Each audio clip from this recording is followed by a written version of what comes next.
Good morning. I'm coming over here to the podium to look down at you in my excitement and my happiness that I'm speaking to you today and not tomorrow, that there was a change in the program and this session is today because, as we heard yesterday from President Fisher and others, today is International Human Rights Day, the 63rd anniversary of the Universal Declaration of Human Rights. My copy is a little bit battered, but I want to come back to it in a moment. So, as a former UN High Commissioner for Human Rights, I'm going to invite you to do something because I think after a late night last night you need to sort of wake up a little bit. So I ask you to each stand and then say to the person on the left and right of you, Happy Human Rights Day. Happy Human Rights Day.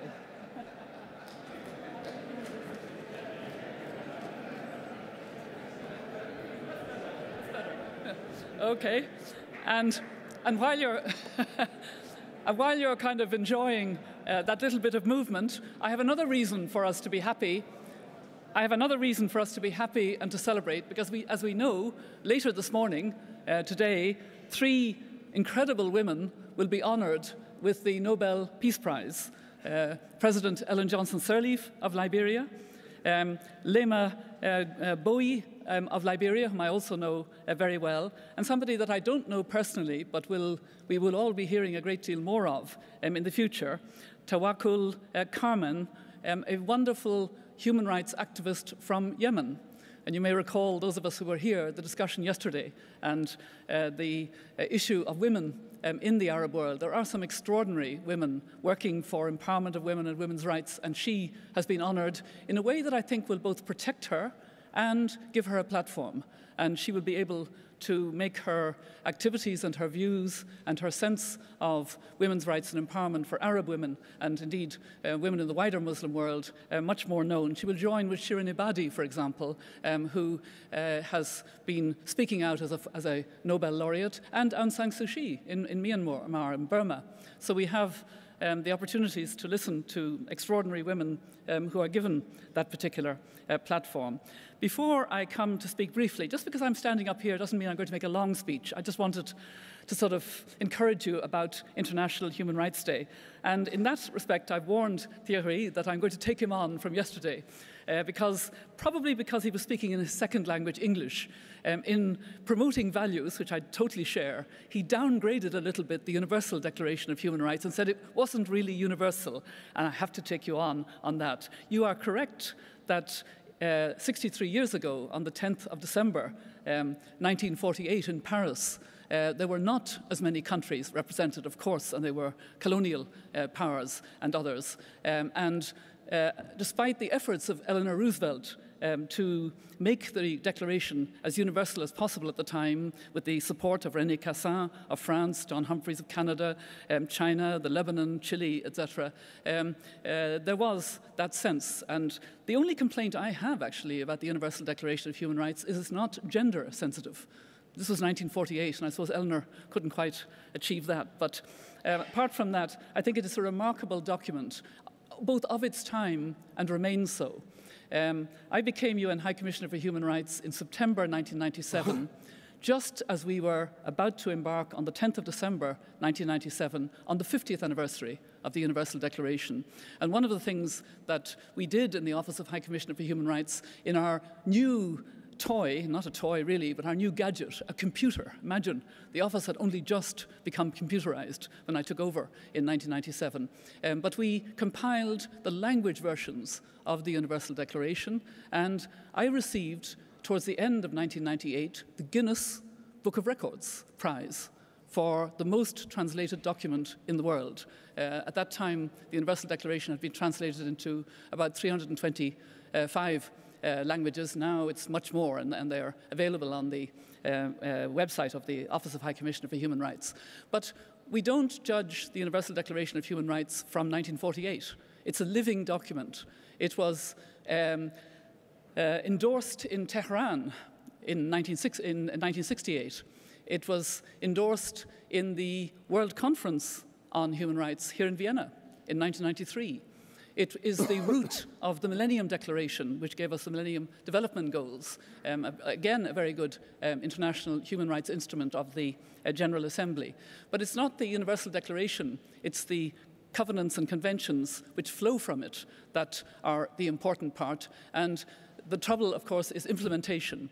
And before I move to corporate responsibility and global governance, I just want to refer very briefly to 3 articles of the Universal Declaration to show how incredibly visionary this document was. The first is the first part of Article 1. All human beings are born free and equal in dignity and rights. In dignity coming before rights. And if we remember what happened in the Arab Spring, Arab Awakening, Arab Revival, whatever we want to call it, earlier this year, people came out into the street with the help of social protection to protect them. They knew social media. They knew that others would come out. What did they call for? Human dignity, human rights, democracy, participation, and jobs. Jobs, because there's such high unemployment in that region and very frustrated youth. Take Article 23 of the Universal Declaration of Human Rights. Would we write this today, in 2011, going on to 2012, would we write this into an instrument? Article 23 says, everyone has the right to work, to free choice of employment, to just and favourable conditions of work, and to protection against unemployment. 2, everyone without any discrimination has the right to equal pay for equal work. 3, everyone who works has the right to just and favourable remuneration, ensuring for himself and his family an existence worthy of human dignity and supplemented, if necessary, by other means of social protection. 4, everyone has the right to form and to join trade unions for the protection of his interests. 63 years ago, that was quite an affirmation.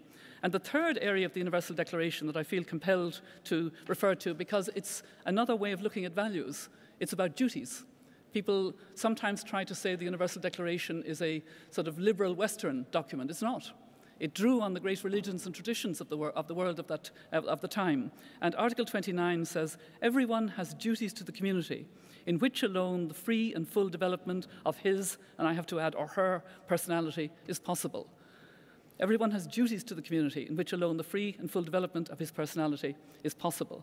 I sort of had to get that off my chest because I believe that we should talk more about values, but never undermine the Universal Declaration, because it's an extraordinary instrument, and it has been accepted by every country in the world, not necessarily implemented, but accepted.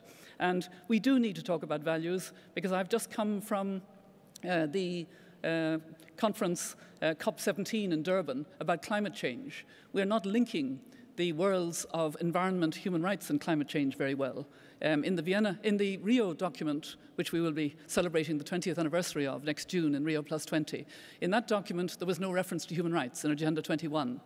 Here in Vienna, in the 1993 Declaration and Plan of Action for Human Rights, there was no reference to the environment.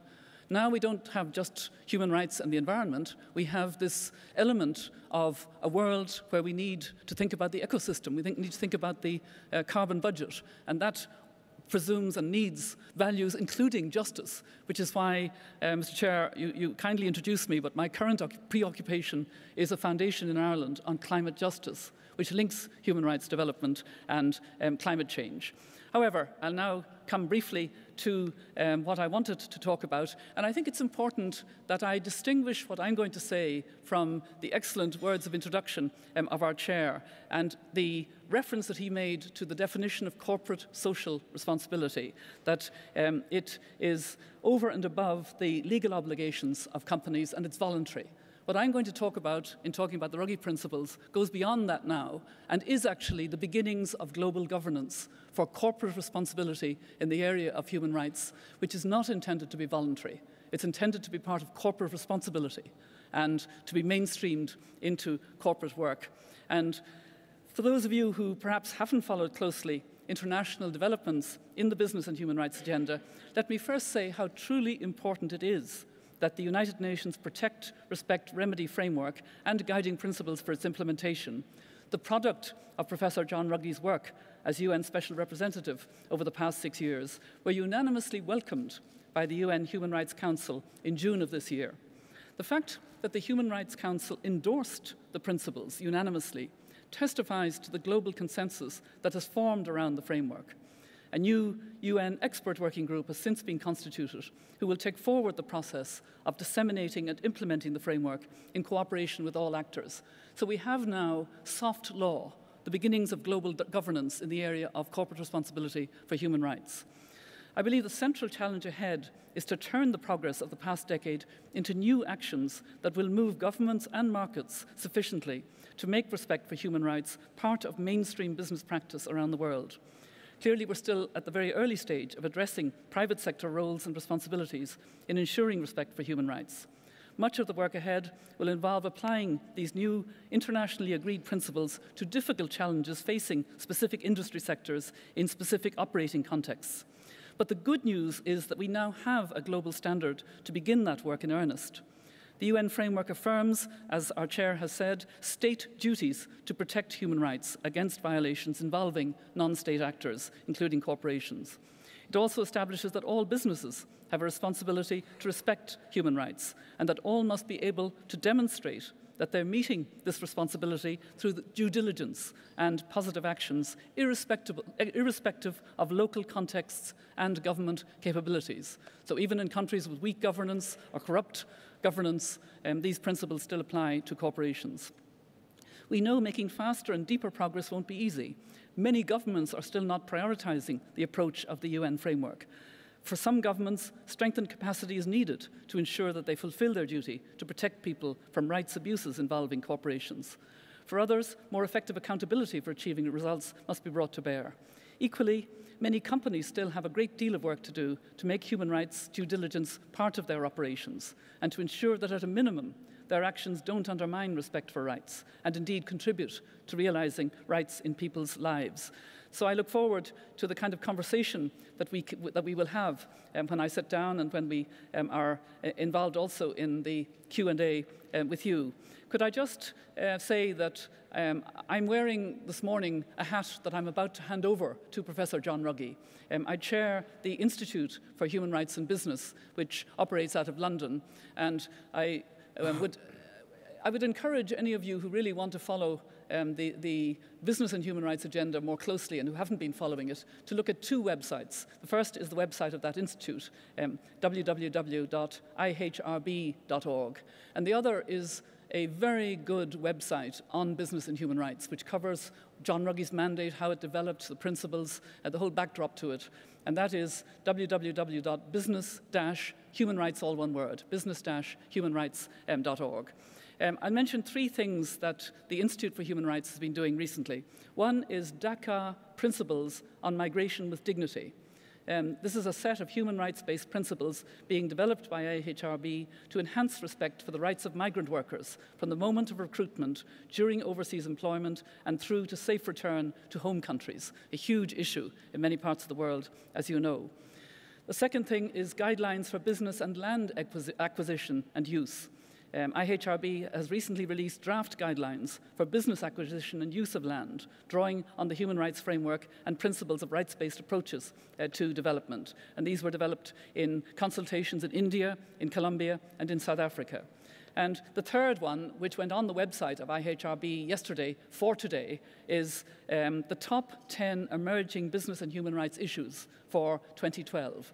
And we did this last year and the year before, so this is the third annual top 10 list of emerging issues. I'll give you the two first issues of those 10.